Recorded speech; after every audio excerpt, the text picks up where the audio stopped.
Hey, Diana, did you know that emotional intelligence can make you rich? Mark, that's the dumbest thing you've ever said. Ladies and gentlemen, jurists and just curious, welcome to the Successful Barrister podcast. Here you'll learn about marketing, management, and life skills for lawyers that probably won't get you disbarred.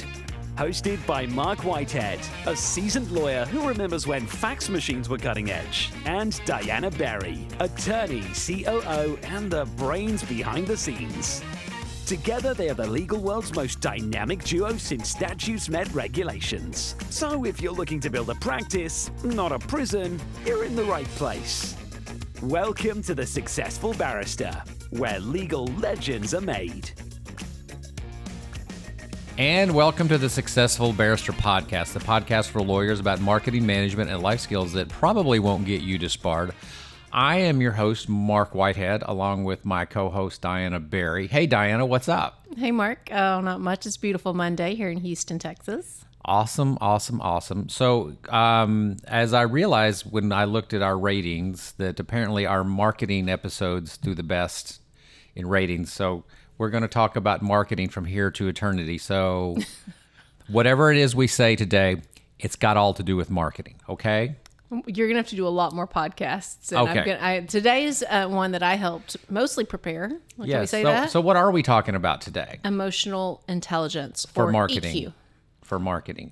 You can talk about that part of it. Yeah, I'd like to see how those two go together. Apparently that's That's your hook? my hook is not going to stick. The hook did not set. So, Well, if you can make it stick, then that's great. okay. All right. So we're going to talk about emotional intelligence today, Yeah. of which you're going to take the lead on this because we've both taken the EQ test, and clearly you are much more emotionally intelligent than I am. I can't believe you admitted that on air. Like, this is recording. Okay. So it's going to go out to the masses, Mark. No. and you said that. I'm very humble when it comes to my own emotional intelligence. Just ask anybody in my family. That's not the soft skills are not Mark's strength. Well, and why is that, Mark? I wish I knew, but the reality is I'm very good with the vision. I'm very good with, I think, numbers. I think I'm very good in generally making people feel at ease, which is one of the soft skills. But I really suck at, I think, reading other people's emotions. I think that's where I fall. Okay. I can sense their emotions, but then I frequently can't understand them. Yep. And so in the EQ scheme of things, that would be called social awareness. Yes. That's the component that you think you struggle with. Yes. Okay. And I think that's where I scored lowest on this test. I'll have to look in just a second without making too much noise in my ruffling of my papers. But so when we first had to take this test, our coach Nora had us take this test, and I thought I would not do very well because as a low I didn't really think that I had high EQ. But it turns out your DISC is not at all related to your EQ or your emotional intelligence. So just as a fun fact. So let me ask you this question. Why should we care? Yeah, it's a great question. So I'm going to present two thesi. I'm going to present two arguments for you today. And at the end of our podcast, you're going to tell me whether or not I've convinced you that EQ should matter. Here are my two theses. Matter to whom? Principle. To you as a law firm leader and to our listeners as law firm leaders. And anyone actually that wants to be a leader. So here's my two arguments. One, to be an effective, impactful leader, you must have high EQ. And my second argument, that your law firm can only grow to the level of your leader with the lowest EQ. Okay. So I think I'm going to take issue with both of those, but we will see how this goes. I'm so surprised that you will take issue with my thoughts, Mark. So we think we need to back up and talk about what emotional intelligence is and what it is not. So there are four components to emotional intelligence, or EQ. They're used interchangeably. The first one is self-awareness. The second is self-regulation. The third is social awareness. And the fourth is social regulation. So self-awareness is your ability to stay aware of your emotions, to stay flexible and direct your behavior positively. The second component is self-regulation, or I've also seen it called self-management. It's your ability to use your awareness of your emotions to stay flexible and direct your behavior positively. And then the third one is social awareness, which we've kind of alluded to already, your ability to accurately pick up on emotions in other people and understand what is really going on with them. That's the one you talked about. And then the fourth one is social regulation or relationship management. I've also heard it called that. It's your ability to use your awareness of your own and others' emotions to manage the interactions successfully. Okay. So again, why do we care? Arguably, your firm's culture, retention, morale, performance, customer service, it's all affected by your team's EQ. Okay. All right. So here's how I look at it. We're in the people business. That's the long and the short of it. So we have to deal with people at every level. I have to deal with my employees on a personal level. I have to deal with my clients on a personal level. I have to deal with my referral sources, my opposing counsel. I have to deal with judges. I have to deal with court staff. I have to deal with all of these people and hopefully orchestrate, pull all of these magic Houdini strings and get everybody, or at least most everybody, aligned in order to accomplish our goal, which is to serve the best needs of our clients and profitably. So we are in a people business. So how successful you are in dealing with people, I think, is the key to how successful you are going to be in the practice of law and, in the business of law. So this is why I think this is important. Now, how this breaks down into its little components according to the EQ test, I have my questions. You have your work cut out for you here. But I will say that overall, I agree with the overall premise is that we are in the people business. And if you can't learn to deal with people in a positive way, you are screwed. That's a very good point. I think that I just echo what you said, that, I think when we talk about our firm culture, as law firm leaders, that we talk about, maybe food trucks or the benefits that we provide or those types of things. Do we have casual, work attire? But I think that your EQ and the way that you, as a leader, put that out to your firm, as well as how you engage your clients, that's also part of your culture. But I also think that the team's EQ is really what the customer service is, kind of just the effect of your team's EQ.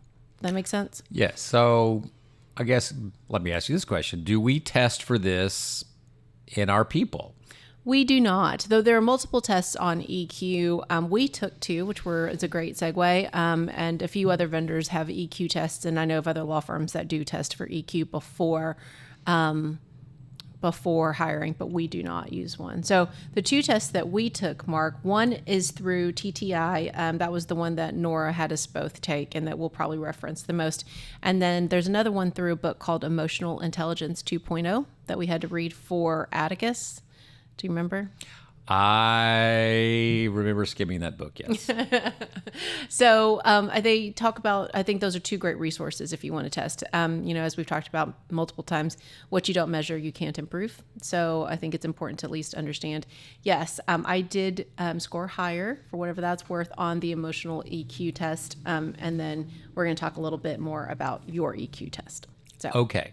And before we go to our next segment, I think that I just want to argue, as Nora did, our old coach, soft skills are the hard skills. And so I think that that's why it's a worthwhile challenge. Okay. And I would totally agree with that, which is why I duck it all the time. And when we come back, we're going to get to proving my points effectively. Or not. This podcast is sponsored by Mark Whitehead & Associates, a national disability benefits law firm. Mark Whitehead runs a firm of over 60 dedicated people whose mission is to make a difference in the lives of our injured and disabled clients. Mark represents disabled claimants in Social Security disability, private disability insurance, and veterans disability claims in all 50 states.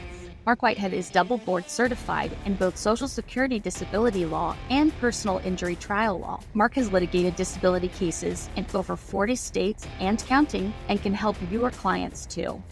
Stop throwing your phone calls away. Call Mark Whitehead at 701-VIP-LEAD. That's 701-VIP-LEAD.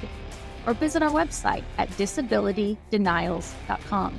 Referral fees are paid in all jurisdictions where it is permitted. Refer us your disability cases today and know that your clients will be in good hands. And we're back. I second podcast You missed in a the row. cue. Well, I was waiting for you to do it. But I guess, No. You're taking the lead today, so you get to do and we're back. Oh man, all this power is going to go to my head.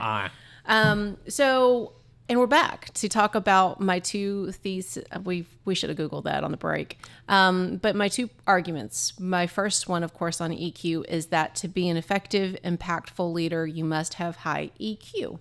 And to kind of bring that point home, I want to talk about how EQ can affect or impacts retention and morale. By a story that you actually dealt with an employee recently.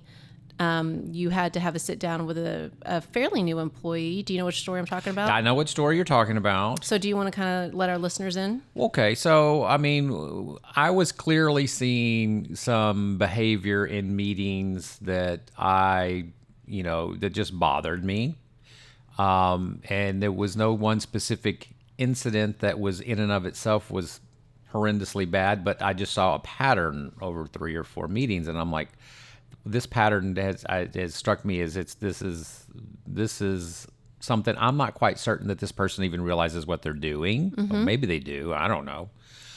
So I just said, look, I think I need to intervene here, and I brought this person in, and I said, hey, how you doing? We really like you here. We think you're doing a great job, but I see this one thing, and I want to relate it back to our core values, and we have 6 core values, and 2 of them I brought out as I thought that she was not living up to. One was teamwork, and the other was, effective communication. And so I made the whole conversation about core values, and I said particularly about these 2. And I've seen a pattern here, and I don't know if you even realize what's going on, what you're doing, but I see this here as a pattern. So, and this is how it relates to our core values. And remember, backstory, I give a presentation, an individual one-on-one presentation to all new employees, hopefully about the first week that they're here, over our core values. It takes me about 45 minutes to go through the 6 core values with them because I'm giving them examples. I come about 10 examples of using a core value effectively, and then about 10 examples that I have seen over the years of being out of alignment with a particular core value. So it's a lot of examples. So it takes about 45 minutes or so. Used to take me an hour and a half. I've shortened it down a little bit. So I give this to them at the very beginning of their employment, and then they have to sign off on it, and it becomes part of their personnel file. So every time I have to have a talk with an employee for whatever reason, I try to go back to those 6 core values and whip out the document that they signed way back when, or at least a copy of it. This is what I'm seeing, is you're not in alignment with these 2 core values. Let's talk through it. Let's see where we're at. So far, I think it's had a positive effect. Hopefully, we'll never have to deal with that again. But that's kind of how I view it. Now, I will say that that's not something that I naturally do. I was forced into writing down the core values. And again, we were forced into reevaluating our core values when we started the EOS. And I stole the ideal about having this orientation and writing down positive and negative examples of our core values from other people. So I think it's an example of high EQ from an institutional standpoint, but it was kind of forced upon me because I don't think I naturally would have come up with this if somebody else had not have suggested it.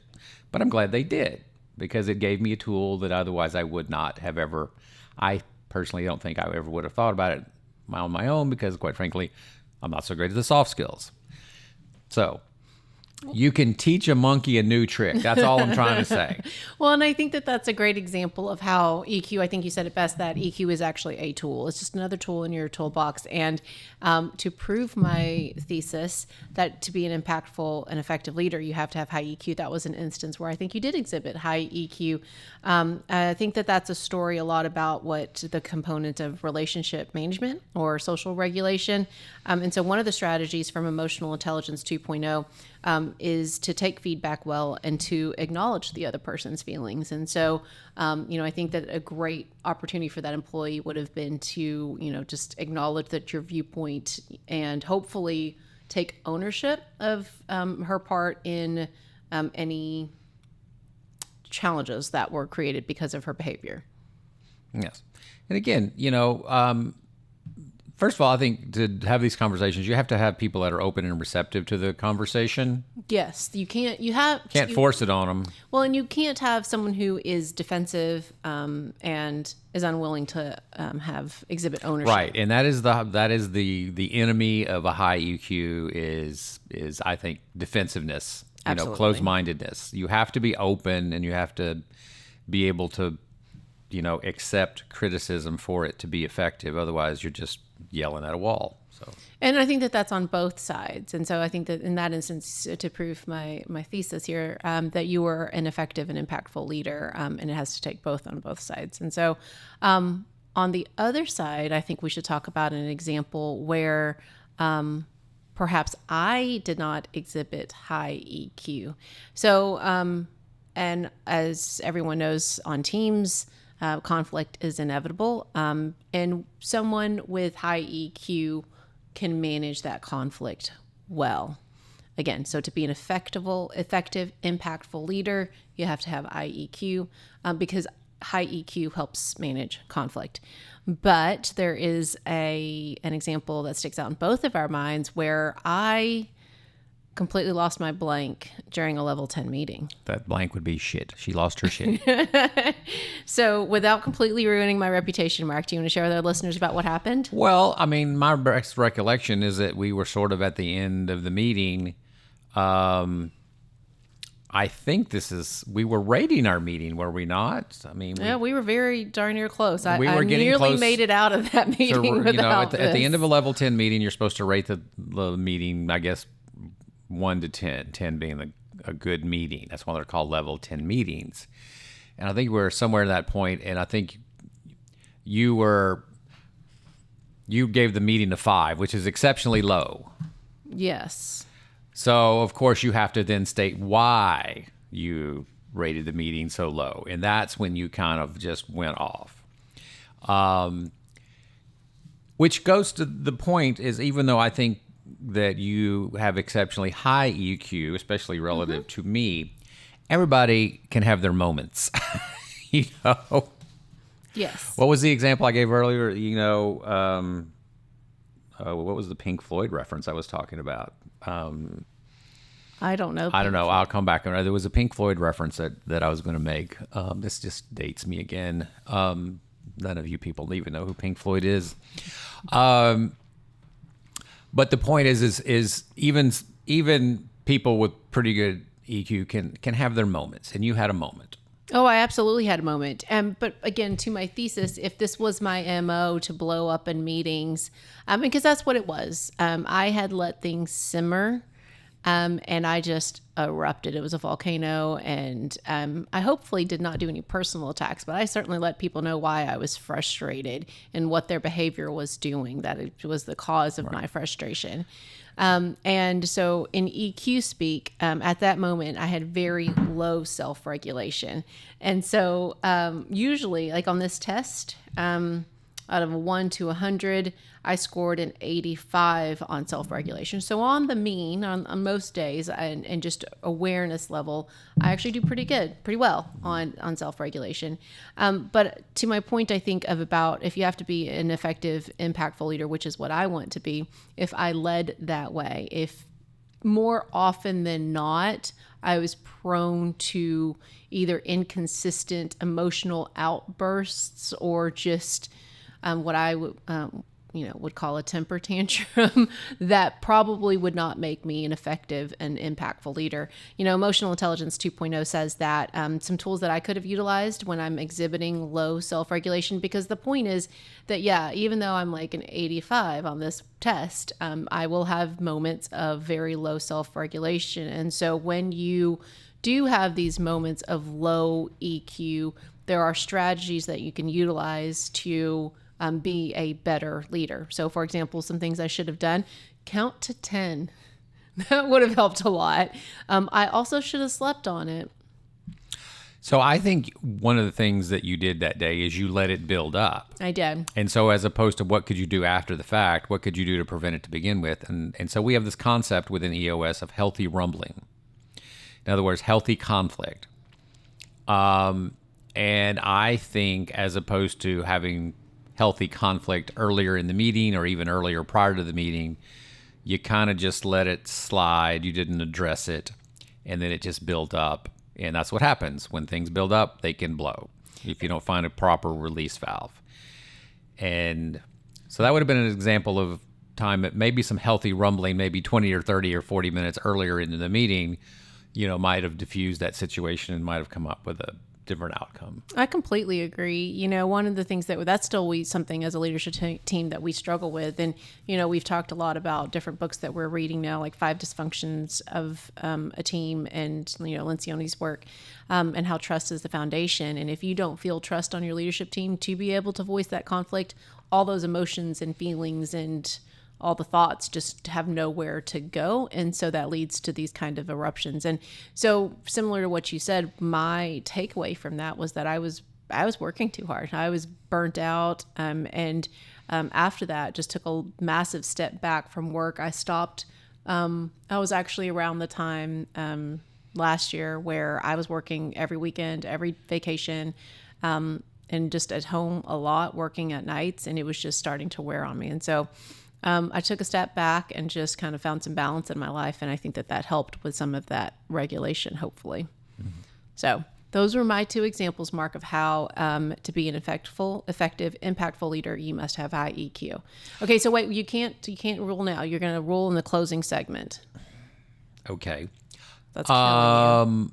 So I was going to just give some of my examples of poor EQ. I mean, not any specifics, but more just, here's my general habit, is I will just blow up. Mm-hmm. I will just get to a point and I'll just start yelling. And it's not necessarily I'm yelling at the people that are standing in front of me at the moment. I'm just yelling at the circumstances, and I will drop the occasional F-bomb. I got the eye roll when I said the word occasional. Okay. Yeah. The consistent F-bombs. Or the other thing is sometimes I would just get furious and just stomp off and shut down. Yep. And just sit and fume. I can do both. But I think that sometimes that sitting and fuming is much better than the outward, because as everyone knows, sometimes I'll joke, but it's for real that I'm closing my door for the safety of our team members, that it's better for everyone. My mood is too irascible to be, I lead, and I know my emotions impact the team. And if I'm not, I want to be present, but if I'm not in a good state of mind to be able to lead well, then I just need to keep myself away from the team. And sometimes I think shutting down is better than saying things that you might later regret, Mark. With the proviso that I might be jumping your agenda a little bit. So this is all great for you and I. We're the leaders. We get to take these fancy tests. Well, how do we push this concept down into like our attorneys, into mid-level management? How do we make this more of a culturally infused thought process? So a couple of things that I think. One, the hardest thing I think about emotional intelligence, accountability, and that's the word that's going to get you, because you know where I'm going to go with this, is that it takes accountability. It takes sometimes taking someone aside and saying, hey, we talked about how, so it's not the one conversation with the employee that we mentioned earlier about, how her behavior was not exhibiting our core values. It's the next time that she does it, reminding her of the conversation and reminding until maybe our core values become more of her core values too, at least in the workplace. So it's unfortunately not one of those once and done things. It's a mindset and it takes continuity. I will also reference the Emotional Intelligence 2.0 form that is in my hands for anyone that's watching. But take a chance, at least just find the Emotional Intelligence 2.0 book. We had to do the test and the form with Atticus, and it's it's kind of an action plan. And you're going to work on your 3 strategies that you're going to choose to work on. And then you have an EQ mentor that you're going to kind of because you need that feedback. Mm-hmm. So someone in your world that's going to help hold you accountable to your EQ growth. As I recall on that form, there are some suggested strategies. Mm-hmm. What are some good ones? So the ones that we were just talking about, like I talked about with counting to 10, it depends. So each, we talked about there are 4 components. So each of the 4 components have specific strategies that we'll continue to discuss as the podcast goes on. Oh, okay. So I'm jumping your plan again. Not at all, but we were talking about some of them. Oh, got it. So I have hopefully convinced you of my first thesis that you have to have high EQ. My second thesis is that your law firm can only grow to the level of your leader with the lowest EQ. And so for that, I wanted to talk about your test results because I believe that self-awareness is foundational. So self-awareness, as you may remember, is one of the 4 components of EQ. That's the ability to stay aware of your emotions and to stay flexible and direct your behavior positively. So Marc, this TTI test that we took, it said that Marc has the ability to understand his emotions and their impact on stress. When faced with a difficult decision, Marc's self-awareness will assist him in moving forward.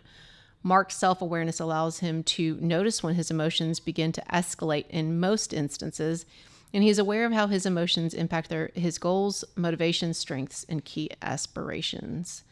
Marc's level of self-awareness can be seen as an ability to project confidence in most situations. What do you think, Marc? Is that accurate? Or did you game the test? Oh, I think that whoever did this test is trying to blow smoke up my ass. You can't cuss on. Yes, I can. It's my podcast. I will say that I exhibit all of those qualities from time to time, and I can exhibit the antithesis of those qualities from time to time.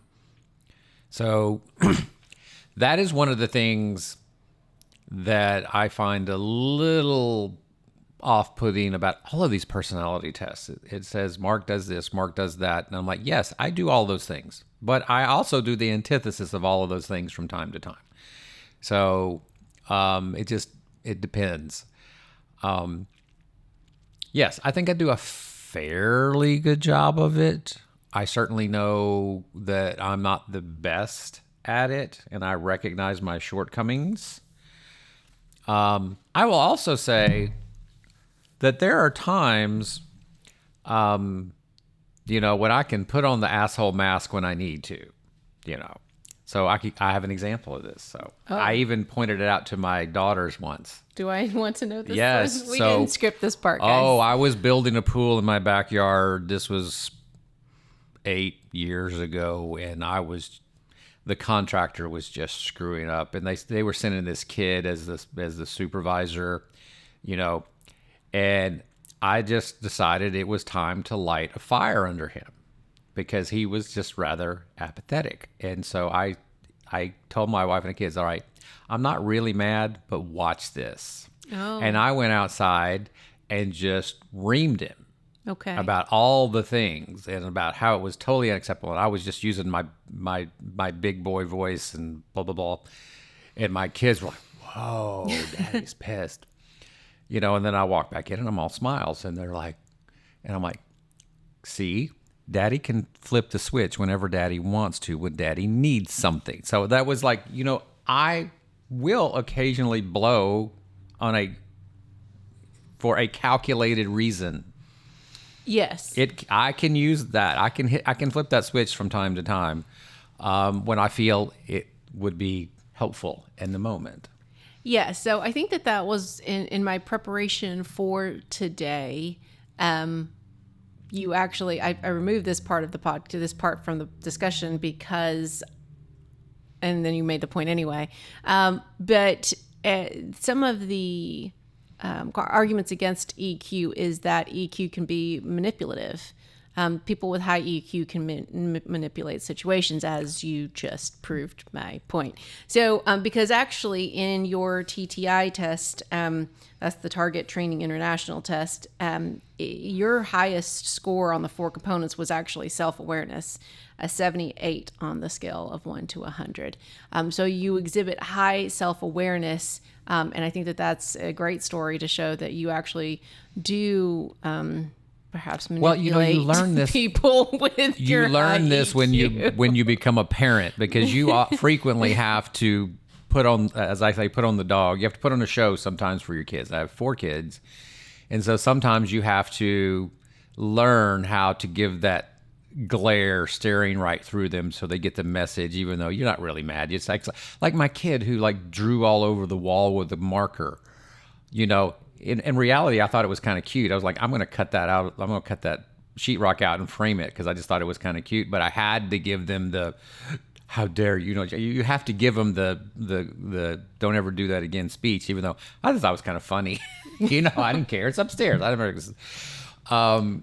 You learn these tricks as a parent, or when you lie straight to your kid's head, to their face, and you say, mommies and daddies can see the red dot on your forehead when you're lying. I didn't do that one. Oh yeah, we did that for you, and it worked forever. I mean, they really bought it. So you sometimes, I think being a parent really, really helps you, learn EQ in sort of that sly little manipulative way when you need to. And I'm not suggesting that that's embodiment of my thesis that your law firm can only grow to the level of your leader with the lowest EQ.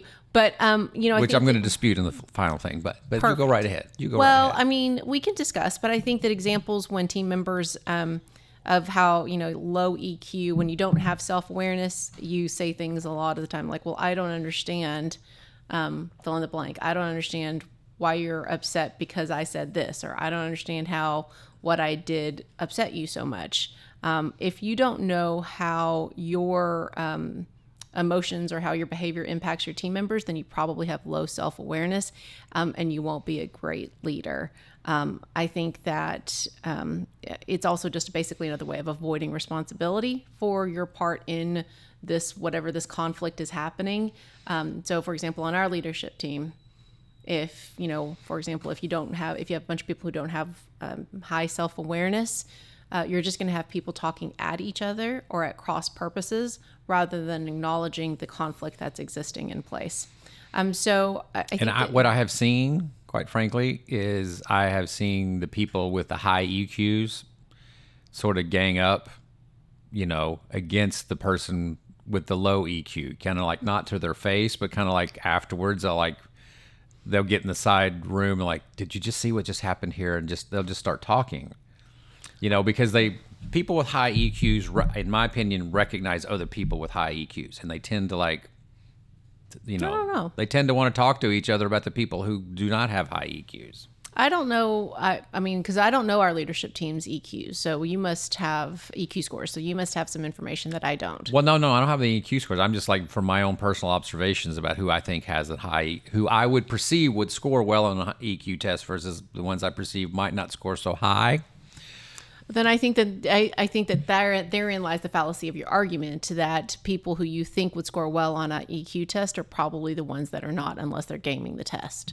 Because, again, I think that self-awareness is one of the most important things. And if you don't understand how you behave, it's foundational.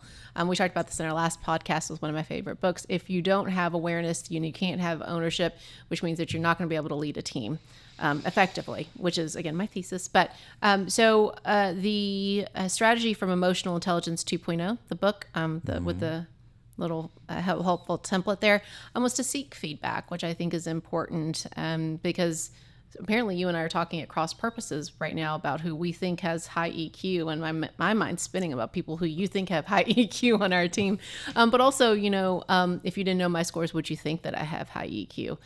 So it's good to have that accountability person in someone. I know that I have people that I trust. And I'm like, okay, well, how did I handle that situation?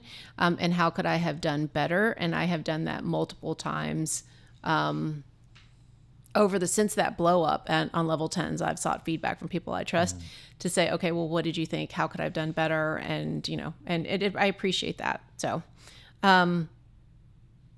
then I think that it's important from that last point there is that, I accept, and I don't know if you do though, but I accept that emotions drive behavior perhaps sometimes more than logic. Oh, we are absolutely. Yep. Absolutely. Emotions drive behavior. So if your leaders don't understand how his or her emotions are impacting the team, then they also are not going to also understand the corresponding behavior, which is why I think that your law firm can only grow to the level of your leader with the lowest EQ. So my second example, to close out the segment of how you have to have leaders with high EQs, I think it's that you got to listen more than you are trying to fix. The Emotional Intelligence 2.0 strategy suggests that you need to practice the art of listening. Listening requires focus. It is far more than hearing the words. Listen to the tone, speed, and volume of the voice and how those fluctuate. Are those sending a message beyond what the words say? You won't know unless you fully focus on the person. Mm-hmm. One of the strategies that I've taken to, and you heard me say it at one of the last level 10s, it's actually from my personal relationship that I've started adopting. I asked them, I was like, are you guys looking for a solution or do you guys need to vent? And they really just wanted to vent, but I was all set to march out of there with a solution that was not at all, that's not what they wanted. They just needed to talk and know that they weren't by themselves in their frustration. But it took us a long time. Like it took a good 5 minutes of them just talking and us sitting there listening to them before I understood that they really didn't want me to action something. They wanted to just talk at each other. Yeah, you've hit some nerves there because, number one, this is where I'm weakest. Oh. I truly believe as my wife will remind me frequently, I'm not a good listener. And all I want to do is fix it. I think it's very male. I would agree with that. But, and the thing about it is I don't need complete information to fix it. I just need I need to be directionally pushed. In other words, I probably need about 50% of the information, then I can go fix it. Of course, my wife wants to give me 100% of the information, and then she doesn't want me to fix it at all. She just wants me to listen to her and hear what she has to say. And I'm just like, not what you want to do. Which is not what I want to do. I want to fix it. I just want to go fix it. So I would readily acknowledge that is probably where I'm the lowest on this whole totem pole. Well, and I think that a lot of it just is patience. I don't have the patience to listen to all of it. I just need to know the bare facts and then let me go fix it. Well, and I think that's something, I think that is why EQ, unlike IQ, I think we maybe should have started with this. EQ is something that can be fixed or can be you can work on it. Sure, whereas IQ typically is something that's set in stone. You take a test and that's what you get. And it pretty much stays constant. But your EQ you can work on if you want to. It's a greater predictor of success than IQ is. Arguably, there are some people who disagree with that. But I think that's is... Oh, I think IQ is so irrelevant. It's not even funny. Exactly. And so then that proves my point. I think that EQ... it doesn't matter how much you know, especially with the advent of AI and all the technology that can do a lot of the some of the strategic thinking now. It's your ability to relate to humans well. My thesis from the other podcast that you have to learn how to be a good human, and even more so if you want to be a leader and work well on a leadership team, then I think you have to have a high EQ, or else your law firm will always be your law firm's growth will always be stunted by the person on your leadership team with the lowest EQ. So what I would say to that, I would say the most successful people in business are the people who can organize other people and get them all moving in the same direction for a common cause. Those are the most successful people. It's not the smartest people in the room by any stretch of the imagination. As a matter of fact, that's what Henry Ford argued, is like success is being the dumbest person in the room. because he surrounded himself by a bunch of smart people and he just organized them and moved them all in the same direction. And I totally believe that. And I think that part of that is not just organizing them, it's motivating them and getting them focused on the job you want them to do for the next 8 hours, not on all the other things that are distracting them in their lives. And you can only do that with a high degree of empathy, which is part of having a high EQ. So I think hopefully you made my point that your law firm can only grow to the level of your leader with the lowest EQ. And when we're back, we're going to talk about hopefully why I convinced you about my 2 thesis. We're going to Google that. Yeah. And we're going to close out this podcast. I'm Marc Whitehead, a lawyer, entrepreneur, and business coach. Thanks so much for tuning into the Successful Barrister podcast, We have a blast creating it. and I hope you find it helpful. If our chats have sparked your interest, I'd love to hear from you. Shoot me an email at mark@markwhitehead.com. That's Mark spelled with a C. And join the Successful Barrister newsletter. Even better, let's hop on a call. I'd love to chat about how we can collaborate, share ideas, or just catch up. And we're back. You just love saying that, I don't do. you? I really do. All right, Mark, did I convince you of my 2 thesis? Well, let's take them one by one. Give me the first one again. We need to restate it. All right. Thesis 1, to be an effective, impactful leader, you must have a high EQ. I take issue with the word must. It's certainly helpful, and depending on what you're trying to accomplish, maybe crucial. I will say it this way. There are days that I come in the office where I have an exceptionally high EQ, and there are days that I come into the office where it is in the toilet, okay? So I would say that it wavers, it varies depending on a multitude of things. How was traffic this morning? How hard was it to get my kid out of bed this morning? There's a million things that can affect how you act on any particular day. I would also say that I believe EQ, in addition to being extremely variable from day to day, is also something that you can improve drastically if you work on it and if you think about it and if you acknowledge your shortcomings and then try. It's one of those areas where I think it is important for people to try to work on their weaknesses.